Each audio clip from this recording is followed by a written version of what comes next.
Hello दोस्तों। तो इस एपिसोड की शुरुआत भी वहीं से होती है जहां पे इसका लास्ट एपिसोड एंड हुआ था।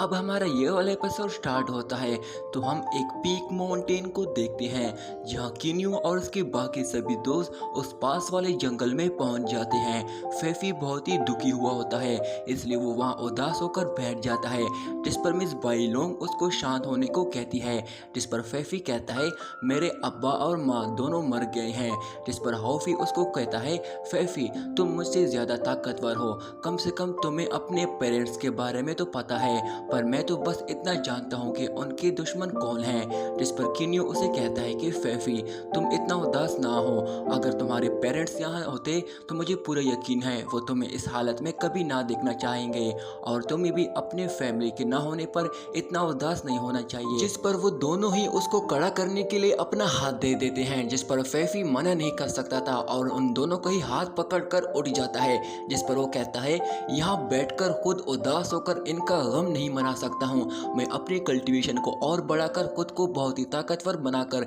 इनका बदला लूंगा। जिस पर किन्यू उसको कहता है ये हुई ना असली बात, अब हमारा सबसे पहला मकसद ये है कि हम अपने रहने के लिए कोई जगह ढूंढ लें और फिर हर एक को जान से मारेंगे।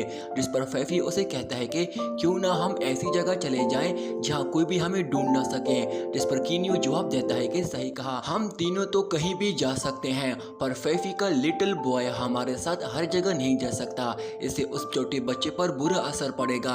अभी वो छोटा बच्चा है, हमें इसको इस तरह के बुरे लोगों से दूर रखना होगा, इसलिए मैंने तुम लोगों के लिए ये जगह चूज किया है। इस जगह को किंग मार्स डोमेन कहा जाता है, मुझे ये प्लेनेट इंटरस्टेलर मैप से पता चला है। जिस पर वो सभी उस जगह को देखने लगते हैं, जिस पर फेफी किन्यू को कहता है मुझे लगता है कि इस प्लेनेट का सबसे ताकतवर आदमी ज़्यादा से ज़्यादा लेवल 7 और लेवल 8 डोमेन किंग लेवल का कल्टीवेटर है, लेकिन अगर मैं इस प्लेनेट का सबसे सक्सेसफुल पर्सन बन जाता हूँ तो मुझे डर है कि अब वो आगे बोलने वाला ही होता है कि तभी वहाँ मिस जाओ बाई मिस बाइजिंग को साथ वहाँ ले आती है, जो उनको कहती है परेशान होने की ज़रूरत नहीं है, वो मेरे साथ है। अब तभी मिस बाइजिंग अपनी बहन को देखकर तुरंत ही खुशी से उसको गले लगा देती है और फिर एक बटरफ्लाई के पीछे भाग जाती है। तभी किन्यू फेफी को कहता है अपनी बच्ची की हिफाजत के लिए तुम्हें इस प्लेनेट को आगे 100 सालों तक कंट्रोल करना होगा। जिस पर मिस ज़ियाओबाई जवाब देती है कि मैंने इस पूरी प्लेनेट को देख लिया और मुझे उम्मीद है मास्टर फेफी अपने इस मिशन में बड़ी आसानी से कामयाब हो जाएगा। जिस पर किन्यू फेफी को कहता है मुझे हॉफी और बाइजिंग को और भी प्रैक्टिस की ज़रूरत है और तुम्हें भी इमोर्टल और डीमंस रेल्म के अंदर ही रहना होगा ताकि तुम अच्छी तरह कल्टीवेट कर सको। जिस पर मिस बाइजिंग उसे कहती है कि इसका मतलब मैं अब बाहर जा सकती हूँ, है ना। जिस पर मिस बाईलोंग फेफी को कहती है हीटोंग भी बाहर अकेला है, मैं तुम्हारे साथ अब कैसे रह सकती हूँ। जिस पर फेफी उसे कहता है कि नहीं, पिंक डीमन एम्परर के लोग हमें अच्छी तरह जानते हैं, अब अकेले नहीं बाहर जा सकते। जिस पर किन्यू उसको जवाब देता है कि परेशान होने की जरूरत नहीं है, मैंने पहले से इसका इंतजाम कर लिया है। मिस्टर वुलान मिस बाइजिंग की देखभाल करेगा, वो मिस बाइजिंग को अब प्रोटेक्ट भी कर सकता है, वो इसका ख्याल रखेगा, तुम परेशान ना हो। जिस पर फेफी कहता है अगर मिस्टर वुलान यहाँ आ गया है तो मिस बाइजिंग को फिलहाल उसके पास ही रहने दो, जियांगलिंग बाजार बहुत ही बड़ा है, वहाँ उसकी सुरक्षा करेगा। यह सुनकर मिस बाइजिंग काफी खुश हो जाती है कि अब वो आजाद हो गई है और खूब मजे करेगी। तभी किन्यू वहां से जाते हुए उनको कहता है मैं सोल रेल्म में एंटर करके आगे 100 सालों तक कल्टीवेशन करूंगा, अपना काम खत्म करते ही मैं वापस आकर तुम लोगों को ढूंढ लूंगा। जिस पर हॉफी उसे कहता है कि बाय ठीक है, लेकिन तुम जियांगनेन बॉर्डर एंटर नहीं कर सकते हो। जिस पर किन्यू तुरंत ही वहां से चला जाता है। जिस पर हॉफी फीफी को कहता है मुझे कहीं दूसरी जगह जाना है, फिर मिलेंगे दोस्त। अब तभी यहाँ पे हमारे सीन चेंज होता है जहाँ हम बहुत साल गुजरने के बाद हॉफी को देखते हैं जो कि अपने गार्डन में अपनी स्पीयर की प्रैक्टिस कर रहा होता है। हॉफी पूरी जान लगाकर प्रैक्टिस कर रहा होता है। तभी वहाँ मिस बाइजिंग की आवाज़ आती है जो कि कहती है छोटे बच्चे तुमने मुझे नहीं देखा क्या। जिस पर हॉफी गुस्से से कहता है क्या मैं छोटा बच्चा हूँ। जिस पर मिस बाइजिंग उसके पास आते हुए कहती है मैं मजाक कर रही थी, मैं मिस्टर वुलान के साथ बाजार जाकर कुछ टमाटोस खरीदने जा रही हूँ। जिस पर हॉफी उसे कहता है कि नहीं, तुम यहाँ रहकर मुझसे स्पिरिट टेक्निक सीख लो, वहाँ जाने की कोई जरूरत नहीं है। जिस पर मिस बाइजिंग उसे कहती है मैं पूछ नहीं रही हूँ, मैं बता रही हूँ, वैसे भी तुम्हारी ये स्टिक किसी काम की नहीं है। और वो वहाँ से जाने लगती है। जिस पर हॉफी उसे कहता है तुम यहाँ से कहीं भी नहीं जा सकती, समझी। जिस पर बाइजिंग उसको जवाब देती है कि फिर तो तुम्हें इसके बारे में अंकल वुलान से बात करनी चाहिए, पर मुझे नहीं लगता कि तुम उसको हरा सकते हो। और इतना कहती ही वो उसको मुंह चढ़ाते हुए वहाँ से चली जाती है। अपनी बेइज्जती सुनकर हॉफी गुस्से से जोर से चिल्लाता है कि ये शरारती लड़की, मुझे फर्क नहीं पड़ता, जहाँ मर्जी चली जाओ। अब तभी यहाँ पे हमारे सीन चेंज होता है, जहाँ हम किनियो को देखते हैं जो कि सोल वर्ल्ड में अपनी स्पिरिचुअल पावर्स की कल्टीवेशन कर रहा होता है।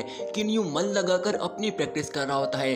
जिस पर वो खुद से कहता है कई सालों से कल्टीवेशन करने के बाद ये सोल इस यूनिवर्स से कंबाइन हो गई है। अब तो मेरी सोल रेल्म 9 किंग जियान एम्परर रेल्म में पहुंच गई है।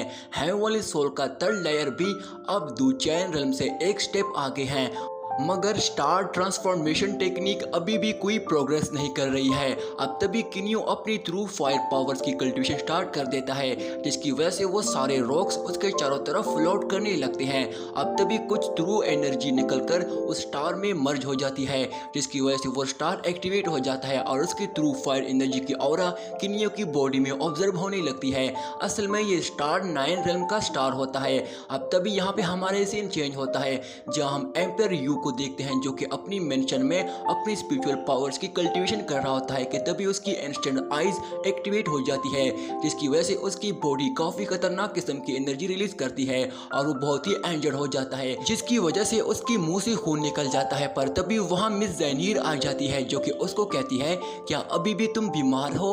जिस पर एम्परर यू उसको जवाब देता है कि मुझसे ये नहीं हो पा रहा है, तुम मुझे बताओ मैं शांत कैसे हो जाऊं। जिस पर मिस ज़ैनीर उसको कहती है मैंने स्काउट रिपोर्ट के बारे में सुना है, किनियो और उसके भाई ब्लैक हाउस स्टार में नजर आए थे, पर जोंगयन से फाइट करने के बाद किनियो अब पूरी तरह गायब हो गया है। जोंगयन भी किनियो को काफी वक्त से ढूंढ रहा है, क्यों ना हम भी जोंगयन के साथ शामिल हो जाएं। जिस पर एम्परर उसको जवाब देता है कि तुम चाहती हो मैं जोंगयन से हाथ मिला लूं। अब तभी यहाँ पे हमारे सीन चेंज होता है, जहाँ हम किनियो को देखते हैं जो कि अब वापस इस प्लेनेट में आ गया होता है। किनियो अपनी पावर से उस प्लेनेट को अपनी शील्ड बैरियर से कवर कर लेता है।